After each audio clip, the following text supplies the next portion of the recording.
Here at SigmaTEK, we believe SigmaMRP can add value to the production tracking section of your operation in a couple key ways. We can give you greater visibility of production status, and we incorporate real-time feedback from the shop floor operations. This job has already been created and scheduled. In the production module, we can see that this job has one SigmaNest part with a laser cutting operation and a bending operation to follow. The part has already been programmed and posted in SigmaNest, so let's go out to the shop floor. We'll start in color offload, which is used to process SigmaNest programs. We can see the laser program that was posted from SigmaNest, along with additional details about the program, such as the program name, the sheet that the program was posted on, material and thickness, and estimated cutting time. Color offload allows us to swap the sheet if the specific sheet for the program is damaged or isn't available. Now we can come to the timer section and start the program, and then when we're finished we can stop and finish the program. We now have the opportunity to reject parts. If any of the parts were damaged during production, they can be rejected and they'll be sent back to SigmaNest for reprogramming. Finally, we can update the program to let SigmaMRP know that the cutting operation has been completed. Now we'll go back to SigmaMRP to take a look. In the production module of SigmaMRP, we can see that the laser cutting operation has now been marked as finished, and the bending operation is next. And now we'll go to shop floor data capture to continue processing the part. Shop floor data capture allows us to process all secondary operations. We start by selecting the operation we want to process, and then we get a list of all the items that need to be processed. We can then filter by known information, such as the job number, select the parts that we intend to process, and then click Next.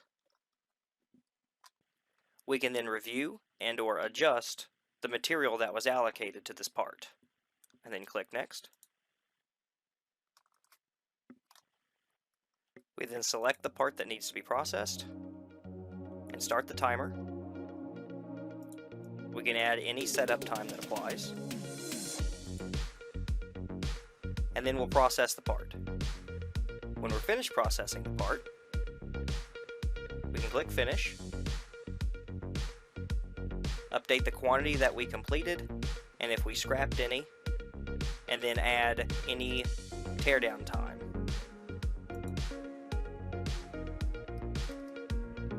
Then we're automatically returned to the home screen of shop floor data capture. Now let's take a look at SigmaMRP. SigmaMRP in the production module now shows us that both the laser cutting operation and the bending operation have been completed.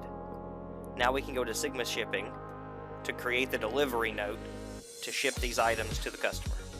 We start in the shop manager, click on Sigma Shipping, click on Delivery, and then select the job that we wanted to deliver, create a new note, add or adjust shipping cost,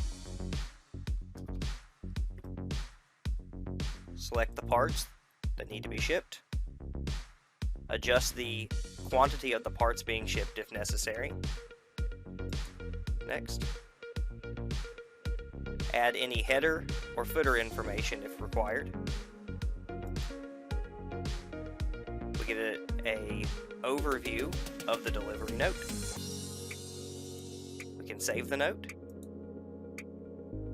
The delivery note was created. We can preview the report, which are all customizable. And then we can download the report so we can print it.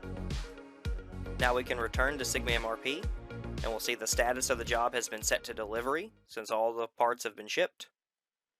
And then we can view the delivery note that was created in Sigma Shipping. With business systems products from SigmaTEK, we're taking the guesswork out of production. With our complete shop floor feedback solution, you'll always know where you stand on every job.